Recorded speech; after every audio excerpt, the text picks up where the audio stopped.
Disgrace of the nation. This is a video that is a very sad video. Many of us have family members who were servicemen. All gave some gave all. This video is about the 4 servicemen who passed away in Lithuania.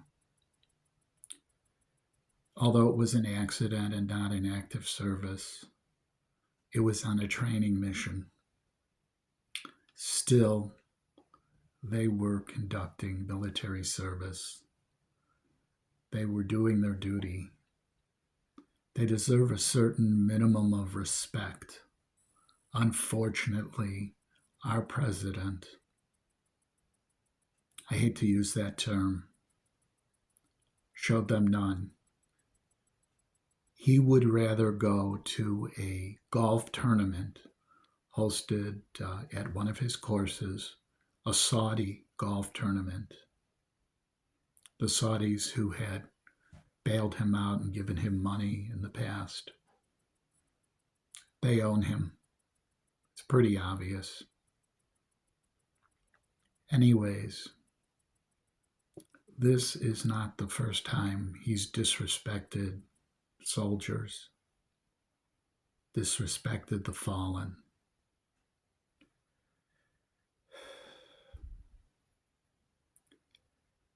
He's the only president in the last 50 years that hasn't met the plane at Andrews that bears the caskets of our fallen servicemen.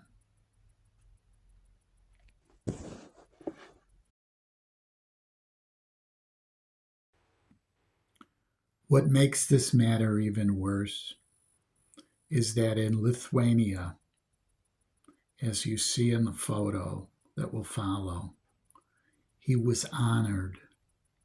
The servicemen were honored, I should say, not our president, by the Lithuanian people. They feel that military service is a responsibility and honor, and they mourned our fallen servicemen in a way that all Americans should feel wonderful about.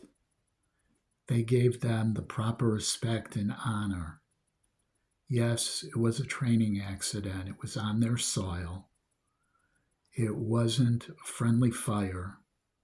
It was a vehicle rolling over, crushing them, drowning them. But the people of Lithuania came out. And not only did they line the street, but they all bore American flags to show their sympathy.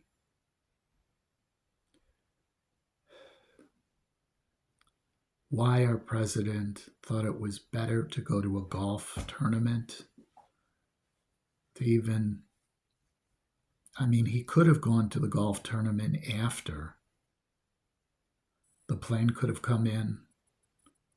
He could have hopped on Air Force One. They could have dropped him off, and he would have been late for part of the tournament. He still could have made the dinner that he wanted to make. To go to a dinner with the Saudis and the billionaires that went to the tournament was more important than the fallen servicemen.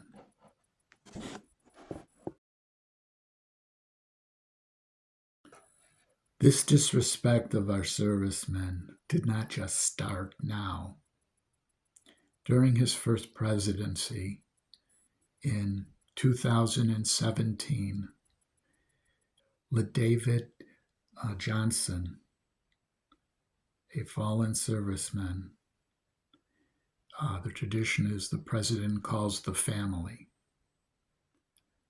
The call is a simple call.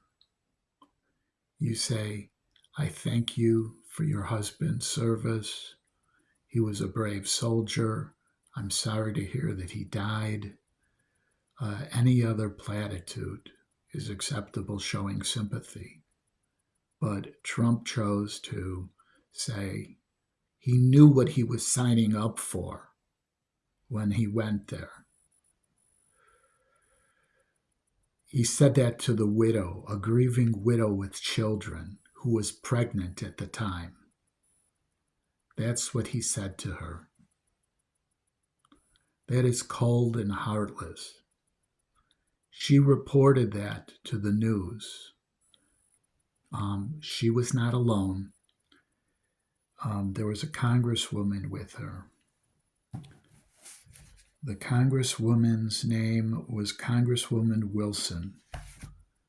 The call was on speaker. She confirmed everything that was said.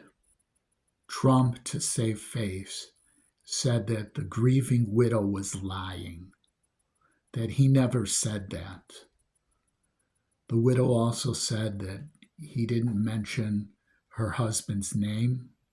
Trump said he did mention her husband's name. Who do you believe, Trump or a widow and a congresswoman? This started Trump's actions of not going to the Air Force Base. Servicemen, regardless of what branch or rank they are, come into the Dover Air Force Base. It's the dignified transfer ceremony where the caskets are saluted. They have a military guard. There's a lot of pomp and ceremony.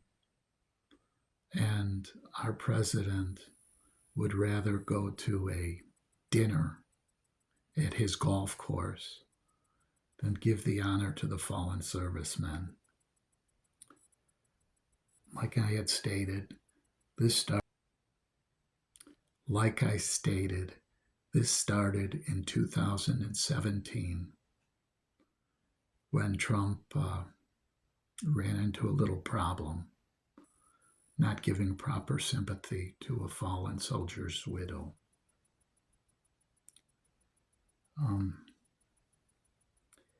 Trump deflected back then and said that Obama didn't do it. Everything was always, Obama didn't do it, I don't have to do it. But all of the fallen servicemen that died under Obama's watch, he was at the dignified transfer ceremony. Not only that, a Gold Star widow of a fallen serviceman confirmed the call that Obama made, said he was very sympathetic, thanked her for her husband's service, said that he was sorry to hear that her husband died, was very consoling.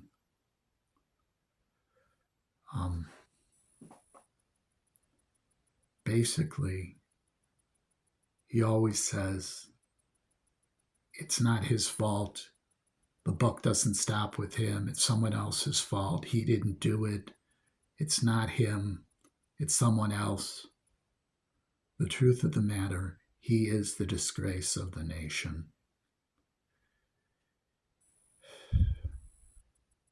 If he would just say, I'm sorry, I should have been there, that would end it. He can't admit when he's wrong. He can't just say, hey, I made a mistake. Everyone is human. But sometimes you wonder, does everyone have common sense? Does everyone have simple humanity? The president is supposed to be the best of all of us. Unfortunately, the 45th and 47th President of the United States are the worst of all of us. It just so happens to be one person, Donald Trump.